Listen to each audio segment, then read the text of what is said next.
Seorang kakek di Palembang kembali ditangkap polisi karena kembali menjalankan bisnis haramnya menjadi kurir narkoba. Residivis ribuan butir ekstasi ini ditangkap Direktorat Reserse Narkoba Polda Sumatera Selatan. Seperti kata pepatah, tua-tua keladi, makin tua makin menjadi. Inilah ungkapan yang cocok untuk Johan alias JO, kakek 66 tahun, residivis narkoba yang kembali ditangkap polisi.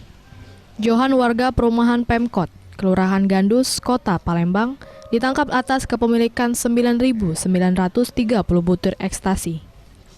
Ribuan ekstasi berlogo Hello Kitty diamankan dari tangan si kakek saat berada di rumah anaknya, Jalan Sri Gading 1, Kelurahan Tanamas, Kecamatan Talang Kelapa, Banyuasin, Sumatera Selatan.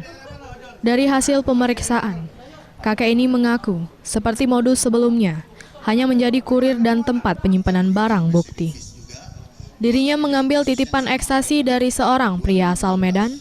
Ekstasi kemudian disimpannya menunggu seseorang yang akan mengambilnya. Tapi naas, polisi mengetahui keberadaan barang bukti. Talang Kelapa, Kabupaten Banyuasin, sering dijadikan tempat penyimpanan narkoba jenis ekstasi. Begitu tim penyelidik Polda Sumsel, Direktorat Narkoba, langsung bergerak cepat ke TKP. Johan merupakan residivis kasus yang sama. Di tahun 2013, kakek ini ditangkap dengan barang bukti 500 gram sabu dan 10.000 butir ekstasi.